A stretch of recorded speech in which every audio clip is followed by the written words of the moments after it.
সৰু মানুহ ডাঙৰ মানুহ এয়া আমাৰ সমাজৰ একাংশৰেই সৃষ্টি, কিন্তু এয়া জানো উচিত? নিশ্চয় নহয়। আৰু এই নহয় কথাটোৰেই এক প্ৰমাণ দেখা গ'ল সাঁতোৰীৰ সভানেত্ৰী সমাজ সেৱিকা ডক্টৰ মন্দিৰা বৰুৱাৰ বাসগৃহৰ চোতালত। সমাজ সেৱিকা লেখিকা বৰুৱাই সমাজৰ সকলোৰে প্ৰতি আমাৰ সমান দৃষ্টিভংগীৰ যে প্ৰয়োজন তাকে বুজাবলৈ বৃহস্পতিবাৰে বাসগৃহলৈ ভালেসংখ্যক অটো চালক তথা খাটি খোৱা শ্ৰেণীৰ লোকক নিমন্ত্ৰণ জনাই গামোচা আৰু বস্ত্ৰৰে আদৰণি জনায়। সমাজৰ এইসকল লোকক যি সময়ত আমাৰ সমাজৰে একাংশই গুৰুত্বহীন কৰোঁ, সেই সময়ত এইগৰাকী মহিলাই ৰাজহুৱাকৈ তেওঁলোকক সন্মান প্ৰদৰ্শন কৰি এক আদৰ্শৰ বাট দেখুৱালে বুলি ক'ব পাৰি। Bureau report, democracy live 24x7।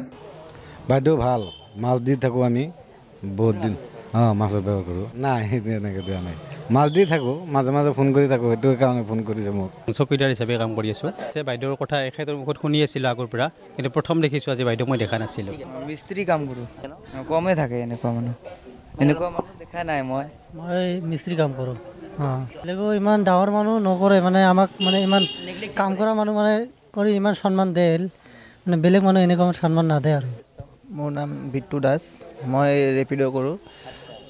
বাইদেউ মোৰ তাত কেতিয়াবা ৰেপিড' কৰি যায়, কেতিয়াবা এনে অফলাইনো যায়, কেতিয়াবা মাতি দিয়ে আৰু পাৰ্চনেল ফোন নম্বৰ দিছে, কেতিয়াবা ইমাৰ্জেঞ্চি লাগিলে মাতি লৈ যায়।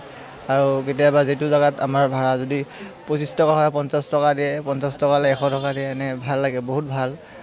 মই অটো চলাওঁ। নাই দেখা নাই। বাইদেউ সবেই আমাক হেৰি কৰে, সন্মান কৰে। আৰু আমি সৰু ফটাকানি কাপোৰখনো মানে টেবুল মোচা ফটাকানি কাপোৰখন নেপেলাওঁ। তেওঁৰ দৰে তেওঁ মানে তেনেকৈ এটা ঘৰ এটা এৰি থৈ যাবৰ কাৰণে এগৰাকী মানুহ কেনেকুৱা হ'ব পাৰে বাৰু?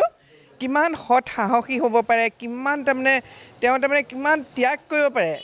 তেওঁৰ দায়িত্ব, তেওঁৰ কৰ্তব্য তাত চব কথাতকৈ মানে আগত সেইখিনি কিবা এটা দায়িত্ব তেওঁৰ আছে, কৰ্তব্য আছে, সেইকাৰণে হয়তো এইটো তেওঁ পদক্ষেপ লৈছে। কিন্তু মই আদৰণি জনাইছোঁ তেওঁক, কাৰণ নতুনত্বই সদায় আৰু নতুনত্ব আনি দিয়ে।